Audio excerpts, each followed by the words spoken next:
ating simula ng umaga ng mga balitang dapat nating malaman sa 774 Balita Ngayon. 774 Balita Ngayon. 30 minutong pag-uulat ng mga impormasyon at mga pangyayari sa loob at labas ng bansa. 774 Balita Ngayon. Kasama ang buong pwersa ng 774 News Team. 774 Balita Ngayon. Sa himpilang pinagkakatiwalaan sa balita at serbisyo publiko. DWWW 774, your ultimate news and music radio. At ngayon, narito ang inyong mga tagapagbalita. 774 Balita Ngayon. 774 Balita Ngayon.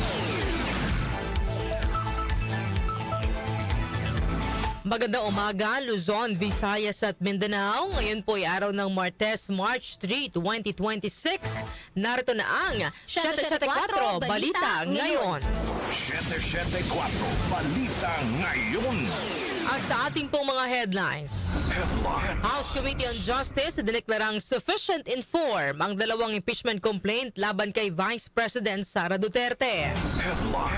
Hindi bababa sa 80 OFW nagpahayag ng kagustuhang umuwi sa Pilipinas sa gitna ng tensyon sa Middle East. Malawakang repatriation, ipatutupad ang pamahalaan kung kinakailangan.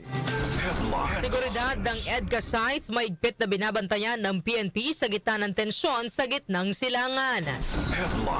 Mahigit pisong taas presyo sa mga produktong petrolyo kasado na ngayong araw. Fuel subsidy program para sa mga tsuper at mga magsasaka naka-standby na sa gitna na nakaambang taas presyo sa langis. Ombudsman Jesus Crispin Remulla inaming nakipagpulong siya kay dating Senador Antonio Trillanes IV at sa mga tauhan ng ICC noong nakaraang taon. Better news, sa non-lethal self-defense tool gagamitin laban sa mga pasaherong manggugulo sa mga paliparan. Science and Technology News, batas na mangangasiwa sa paggamit ng AI sa Vietnam, epektibo na. Lifestyle news, sa medalya mula sa unang Modern Olympic Games na isubasta ng 3 beses na mas mahal sa una nitong presyo. Sa ating music trivia ngayong petsa, nanguna sa UK singles chart ang 1979 song na ito ng Bee Gees. Ano ang kantang ito? Alamin. Balitang kakaiba, magkaibigan sa India nakasungkit ng world record matapos bumisita sa mahigit 40 library sa loob ng 24 oras. Ang ating pong oras, 6:40 ng umaga. Kami pong yung tagapagbalita, Darlene Olanyo. Ako naman po si Kenny Gacosta. Narito naman ang detalye ng mga balita. 774 Balita Ngayon. Idineklara ng House Committee on Justice na sufficient in form ang dalawang impeachment complaint laban kay Vice President Sara Duterte. Sa pagsisimula ng deliberasyon ng komite kahapon sa impeachment complaints si BP Sara, walang tumutol sa pag-aproba ng mga mosyon na ideklarang sufficient in form ang ikatlo at ikaapat na impeachment complaint na inihain laban sa pangalawang Pangulo. Ang ikatlong reklamo inihain ng grupo ng mga pari, madre at abogado na inendorso ni mamamayang Liberal Party List Representative Leila de Lima, habang ikaapat na reklamo naman na inihain ni Attorney Nathaniel Cabrera at inendorso ni House Deputy Speaker Paulo Ortega at Manila Congressman Benny Abante. Bago ito ay sinantabi ng komite ang unang impeachment complaint laban kay BP Sara na inihain ng Makabayan Coalition dahil sa paglabag nito sa one-year bar rule. Matatandaang February 2, 2026, inihain ng Makabayan Coalition ang unang reklamo, ngunit iginiit ng ilang miyembro ng komite na February 6 pa maglalaps ang one-year bar rule, kaya posibleng makitaan ng paglabag ang reklamo. Ang ikalawang impeachment complaint naman ay binawi ng mga complainants sa pangunguna ng Tindig Pilipinas. Ayon kay Kiko D, co-convener ng Tindig Pilipinas, susuportahan nila ang ikatlong reklamo upang mapabilis ang proseso ng impeachment at agad itong maipadala sa Senate Impeachment Court. Ngayong araw magpapatuloy ang deliberasyon ng komite at tutukuyin naman kung sufficient in substance ang mga reklamo laban kay BP Sara. Samantala, pagsantabi sa unang reklamong impeachment laban kay Vice President Sara Duterte, ikinadismaya ng complainants at endorsers. Narito po ang report ni Grace Mariano. Dismayado ang mga complainants at endorsers ng unang impeachment complaint laban kay Vice President Sara Duterte na isinantabi at hindi natatalakay ng House Committee on Justice dahil sa paglabag sa one-year prohibition rule.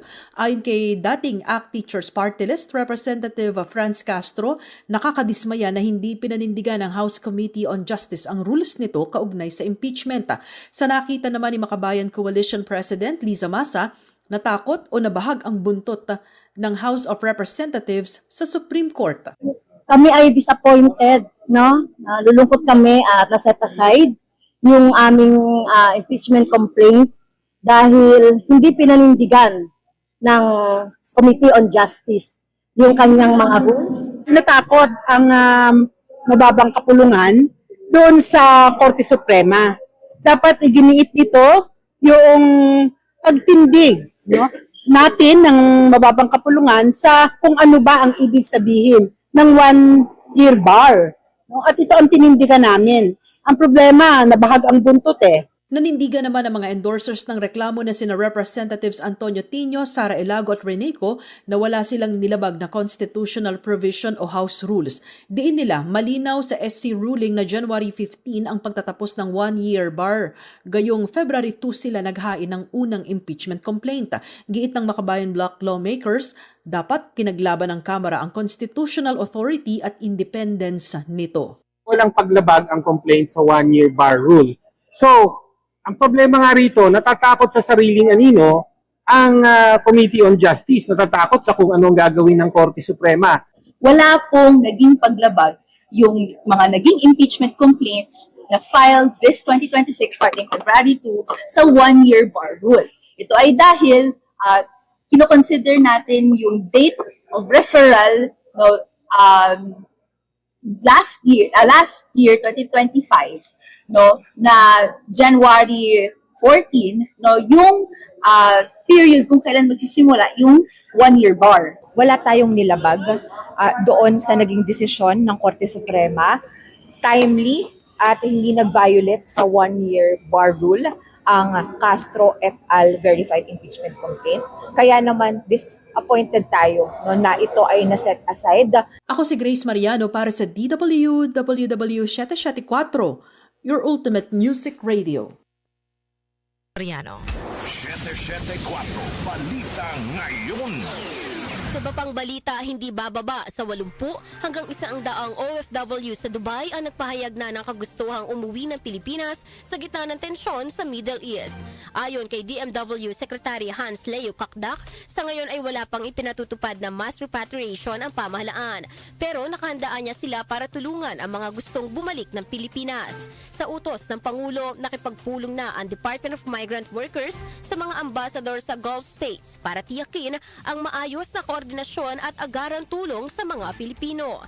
Sinabi ni Kakdak na sa ngayon ay wala pang pangangailangan para sa mass repatriation dahil nasa alert level 2 pa lamang ang sitwasyon sa ilang bansa sa rehiyon. Gayunman, sinabi ni Kakdak na may nakahanda na silang exit point at repatriation plan sakaling lumala ang sitwasyon. 80 to 100. 80, yung binanggit ko kanina, di ba, yung humiling. Ano na? Tinig nila 800, sir. No, 80 to 100, yeah. Who want to come home. So the scale of those who want to come home, hindi pa gaano kataas. But then again, you want to be sure na ready for a bigger volume. Kaya nga ang sinasabi ko, rest assured, we are engaging the proper resources and the assets that can be based on the directive of the President to ensure that they're properly positioned at the time when they're most needed. So that's what we're doing at the moment. Kaya binabanggit ko yung augmentation teams, yung salubong teams at the borders na pwedeng pumasok sa loob ng host country. Yan ang mga binabanggit. But then again, at this stage, it's hard to get too far ahead of ourselves. Right now, we are still yet to see whether or not the situation will escalate. But rest assured, we are prepared for such an eventuality. Yan po ang pahayag ni DMW Secretary Hans Leo Kakdak. Samantala, tanggap muli tayo ng balita mula sa labas ng ating himpilan. Higit 1,000 stranded na Pinoy sa mga paliparan na alalayan ng pamahalaan. Detalye, ihahatid ni Chanel Salazar. Higit 1,000 Pilipino na hindi nakabiyahe patungong Middle East dahil sa flight cancellations ang naasikaso na ng pamahalaan. Sa Malacanang press briefing, iniulat ni OWA Administrator Patricia Yvonne Kaunan na 768 ang natulungan sa NAIA Terminals 1 at 3 na karamihan ay mula sa Visayas at Mindanao. Sa Clark International Airport, halos 100 pasahero rin ang nabigyan ng suporta.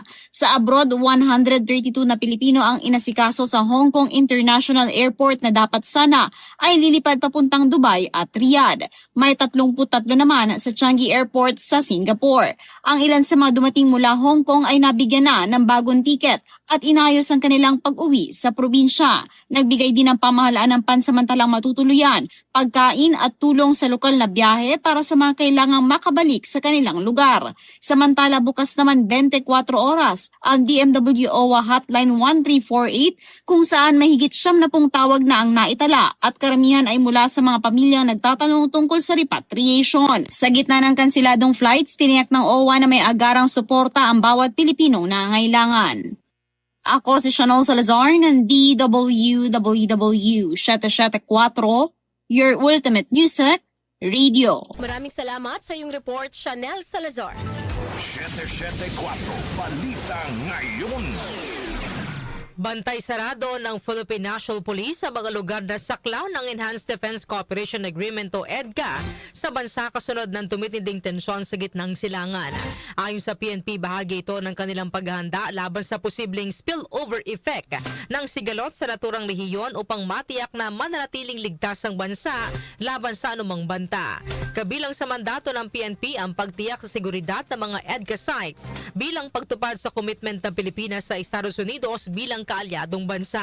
Bukod sa mga EDCA sites, pinaigting din ang pagbabantay sa mga embahada ng Amerika at Israel sa Maynila upang masiguro ang kaligtasan ng mga dayuhan at Pilipinong naroroon. Dinilo naman ng PNP na sa kasalukuyan ay wala silang namomonitor na direktang banta sa seguridad ng bansa. Samantala, DND tiniyak ang kahandaan para masiguro ang kaligtasan ng mga Pilipino kasabay ng tensyon sa gitnang silangan.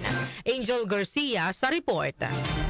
Nagbabala ang Department of National Defense laban sa kumakalat ng mga video at iba pang post na nagpapakalat ng mali impormasyon kaugnay sa sitwasyon sa Middle East.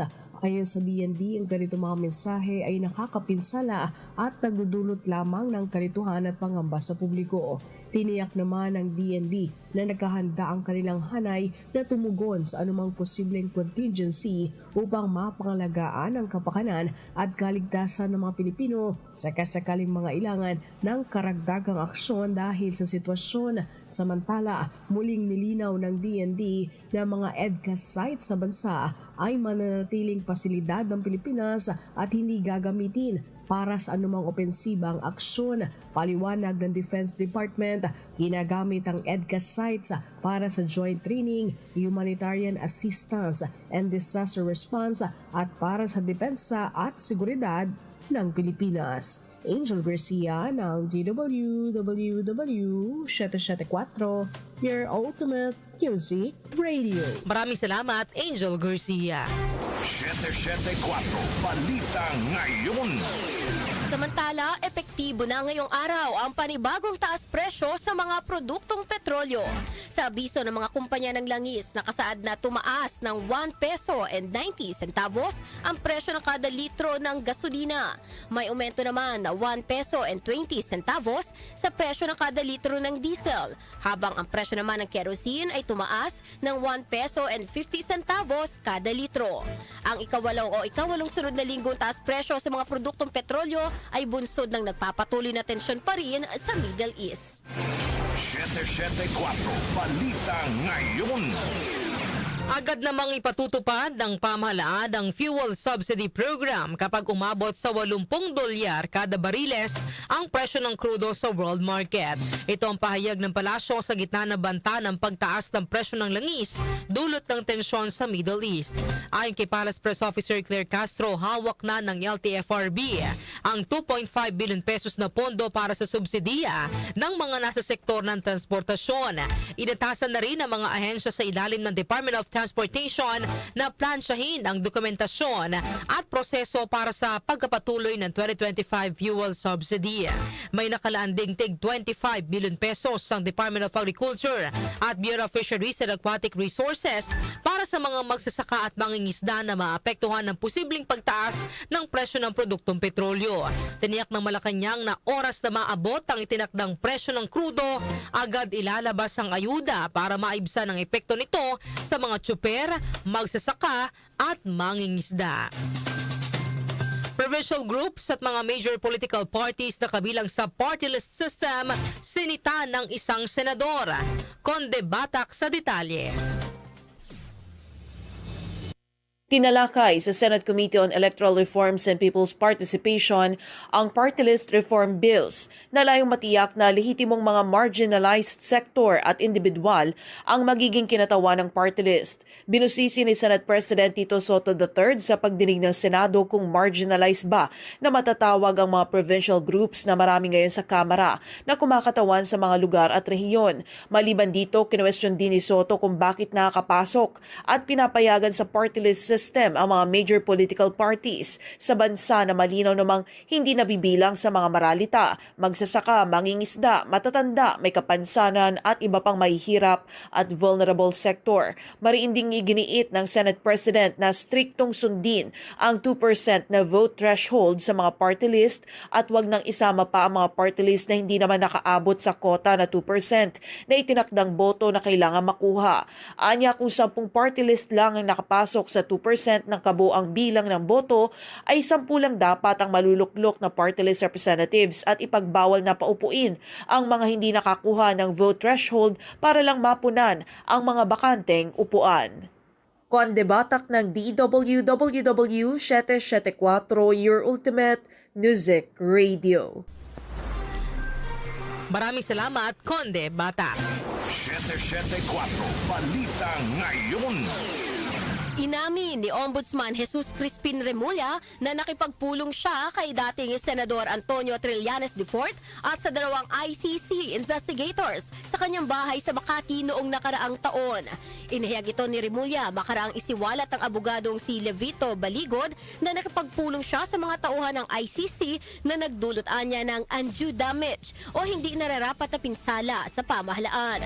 Ayon kay Remulla, si Trillanes ang nagpakilala sa kanya sa dalawang ICC personnel upang talakayin ang pagbibigay ng proteksyon sa mga testigo sa kasong Crimes Against Humanity na isinampa laban kay dating Pangulong Rodrigo Duterte.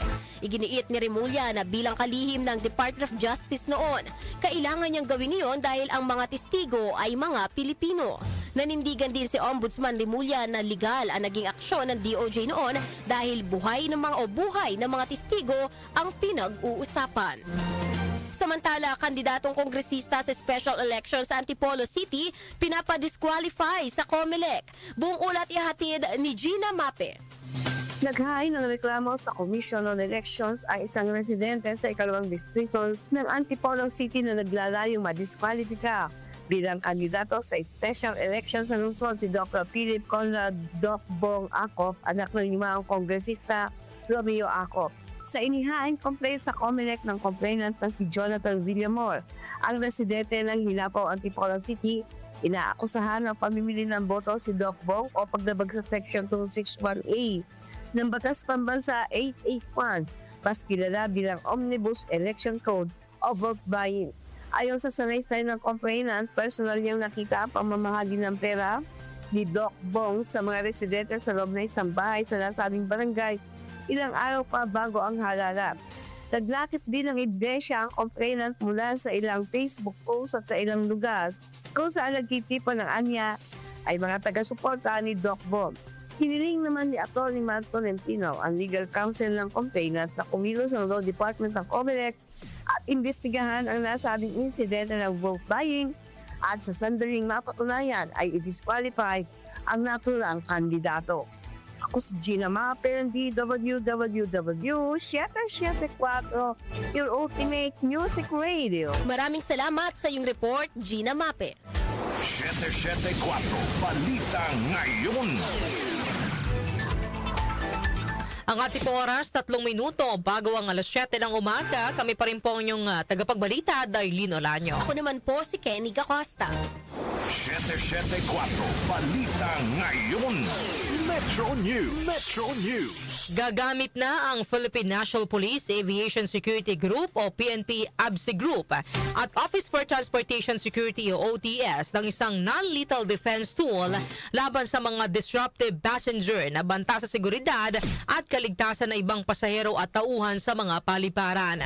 Kahapon, idinemo ng dalawang ahensya ang paggamit ng sasumata na gagamitin upang makontrol ang pasaherong nagdudulot ng panganib sa loob ng paliparan.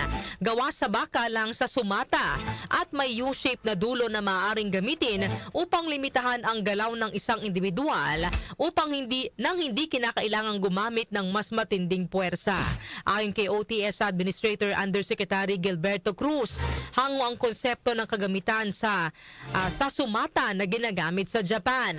Unang gagamitin ang sasumata sa Ninoy Aquino International Airport o NAIA simula sa darating na Semana Santa bago ipatupad sa iba pang paliparan sa bansa.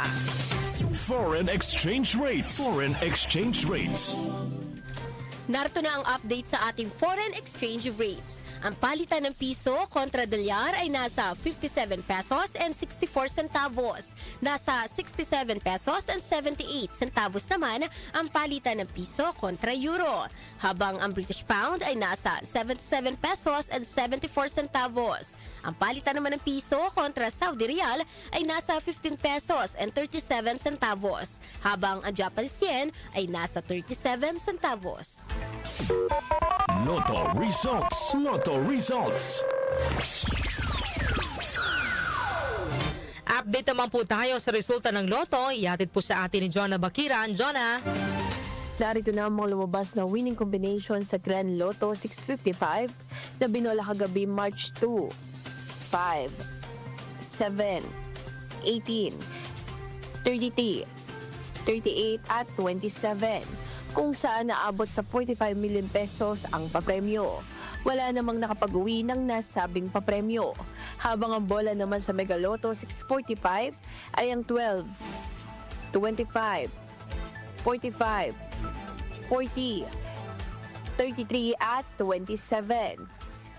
Kung saan isa naman ang nakapag-uwi ng jackpot prize na aabot sa 17,977,214 pesos and 41 centavos. Ako po si Jonah Bakira na nagsasabing huwag lang umasa sa bola, tumaya sa buhay para maka-jackpot ka ng tagumpay. Maraming salamat, Jonah Bakiran. Science and Technology. Science and Technology. Para naman sa ating Science and Technology News, batas na mangangasiwa sa paggamit ng AI sa Vietnam, epektibo na. Detalye ihatid ni Rosemay Miranda. Epektibo na ang isang batas na mamamahala sa paggamit ng Artificial Intelligence o AI sa Vietnam na unang bansa sa Southeast Asia na may komprehensibong framework sa umuusbong na teknolohiya. Ipinasa ng National Assembly noong Disyembre na nakaraang taon, nakatuon ang batas sa mga panganib na dulot ng generative AI na nangangailangan na pangasiwa at kontrol ng tao na nakahanay sa Landmark AI Act ng European Union. Ayon sa pamahalaan ng Vietnam, nagbibigay daan ito para sa bansa na palalimin ang paggamit ng international standards habang pinapanatili ang digital sovereignty. Nire-require nito ang mga kumpanya na malinaw na lagyan ng label ang AI-generated content tulad ng deepfakes, gayon din na dapat i-disclose nila sa mga customer kung nakikipag-usap ba ang mga ito sa artificial sa halip na human agent. Nalalapat ang batas sa mga developer maging sa mga provider at deployer ng teknolohiya, sila man ay mga Vietnamese organization o foreign entity na nag-ooperate sa bansa. Maliban dito, nakasaad din sa batas na magtatatag ang pamahalaan ng Vietnam ng National AI Computing Center, pinahusay ng mapagkukunan ng data at large language model sa Vietnamese. Bagaman ang batas ng Vietnam ay isang milestone sa regulasyon, inihayag ng mga analyst na depende ang magiging epekto nito sa kung paano ito ipatutupad ng gobyerno at sa kung anong patnubay ang ibibigay nito sa implementasyon. Manatiling may kaalaman sa agham at teknolohiya sa gitna ng pagiging moderno ng ating mundo.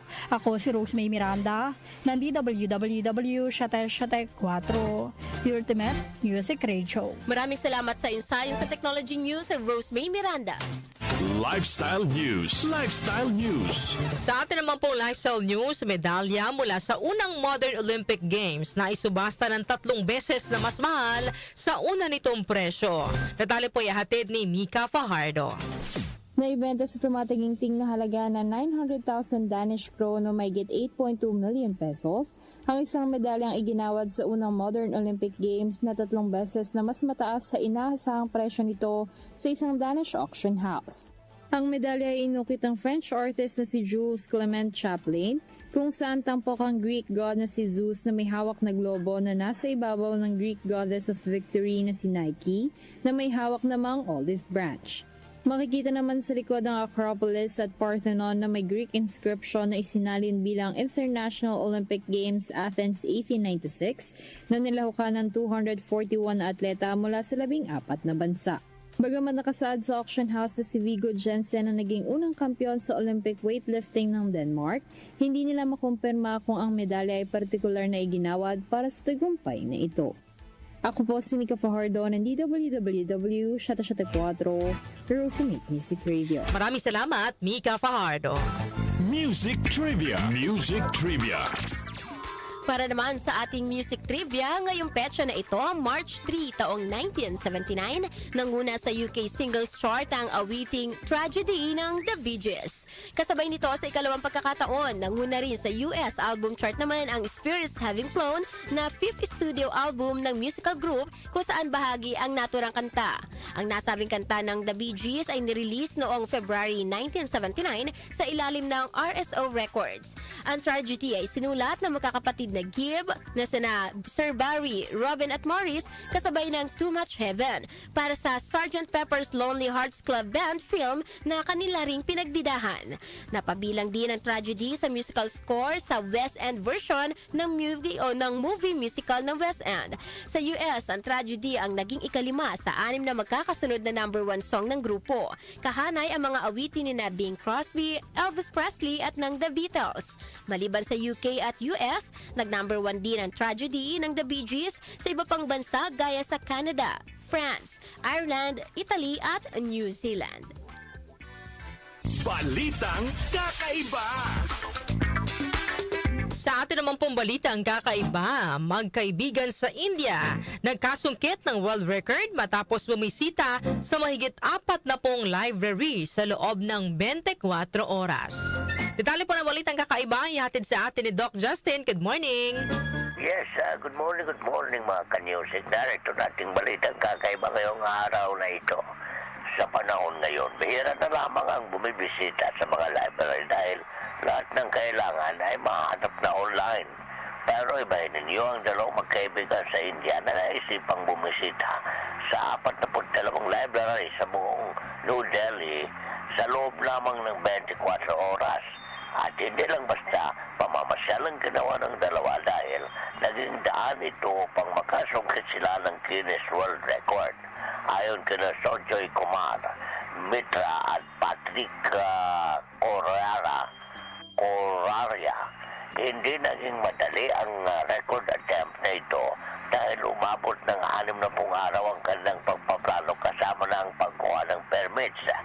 Kinailangan din nilang makipag-ugnayan sa mga librarians, magsumite ng request letters at kumuha ng security clearance bago payagang makapasok at maidala ang kanilang pagbisita. Ito na ang ikalawang record attempt ni Mitra at Coraria dahil noong April 2025 sinubukan nilang bisitahin ang 61 libraries ngunit nabigyan itong ma-verify dahil sa hindi pagsunod sa mahigpit na official guidelines. Ayon kina Mitra at Coraria, layo ng pagsungkit nila sa world record na imulat ng publiko sa yaman ng kalaman o knowledge bank ng kanilang lungsod at mahikayat ang mga kabataan at ang kilikin ng pagbabasa ng pisikal na libro sa mga local libraries kaysa umasa lamang sa impormasyon mula sa internet. Nako, nga nakakamiss ang mga public libraries at sana yan palakasin ng mga LGU, no? Tapos samahan na rin ng kape. Di ba? May snack na at saka aircon para conducive yung pagkaramdam ng mga nagbabasa. Alam mo, iba pa rin talaga ang magbasa ka ng libro mismo na physical kasi walang distractions. Unlike yung sa social media ka or sa cellphone ka o internet, minsan may mga distractions lalo't kung nakalagin ka rin sa iyong social media accounts, no? Correct. So iba pa rin ang yaman talaga. Pero ganun pa man ang importante yung pagbabasa. No? Hindi lang pagbabasa but reading with comprehension. Yes. Yan ang kailangan natin matutunan hanggang sa ngayon. Lalo't marami na ang mga post sa social media na mga fake news. Ha? Okay. Alright. Yan ating balitang kakaiba ngayong araw na ito kasi Doc Justin, just out na ako. Thank you. Maraming salamat, Doc Justin, sa ating balitang kakaiba. Tsaka madagdag ko lang, Kens, no? Iba yung, ewan ko, sa akin kasi parang iba yung physical na libro talaga. Yung naaamoy mo yung amoy ng libro, lalo pag bago pa. Para sa mga bookworm, mga mahilig sa libro, yung amoy niya. Correct. Tapos yung feeling na natapos mo yung page na to, flip ka na sa susunod na page, tapos excited ka sa next chapter na may bookmark ka pa. Minsan dinidesign mo pa na sarili mo yung bookmark. Iba pa rin talaga pag physical. Tsaka puntahan natin yung mga library dito sa Totoo atin. yan. May National Library tayo, di ba? Ayan, at saka dapat yan kumbaga ituro pa rin sa mga bagong henerasyon kasi 'di ba naranasan natin yung may mga library card. Oo, may library card. Hanapin mo yung talagang pupunta ka doon sa mga Letter shelves. Saan yung science fiction, saan yung for technology, yung sa math, di ba? Correct. Parang yung feeling na gano'n na wala na ngayon. Wala na ngayon. Hindi Kasi na nila ma-experience. Yung mga bata ngayon pupunta na lang ng library kapag requirement. Oo. Kasi even yung mga libro, may mga copy na online. True. Diba? Yung mga scan copy ng mga books, makikita mo na online eh. Kaya parang bibihira na talaga yung mga bumibisita sa library. Parang kadalasan din yung mga nagre-research na lang. Oo, kasi kailangan correct. nila ng mga Sa thesis. correct thesis or mga professional na kailangan ng mga talaga yung research na sa mga library lang meron, hindi wala sa mga online na makukuha. So sana mabalik natin pa rin yung gano'n.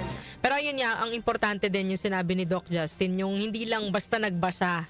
Yung comprehension din sana, no? Yung pag-unawa din dun sa binasa, yun po yung mahalaga. At saka for healthy reason na rin yun, partner Darlene, kasi kulay ka nasa phone or nasa tablet nagbabasa, yung mata mo, delikado rin doon, di ba? Medyo malalabo-labo talaga ang mata mo rin kalaunan. So yan po ang ating balitang kakaiba. Maraming salamat, Doc Justin.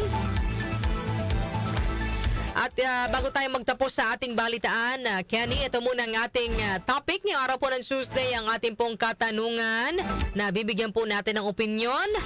Dapat pa bang magkaroon din ng Men's Month o buwan para sa mga kalalakihan? Kasi ang Marso ay Women's Month, di ba? Alam naman natin, buwan ng mga kababaihan ng Women's Month.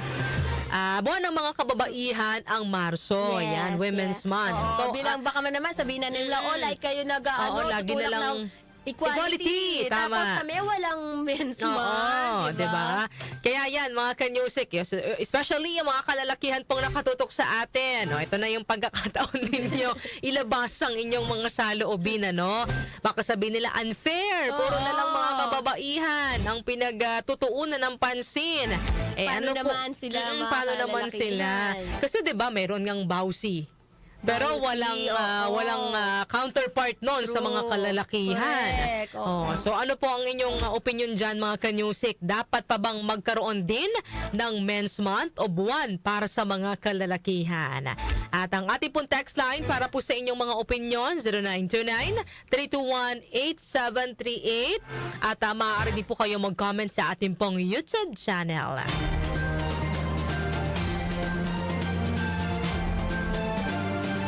Inyo pong narinig ang mga may init na balita ngayong araw po ng Martes, March 3, 2026.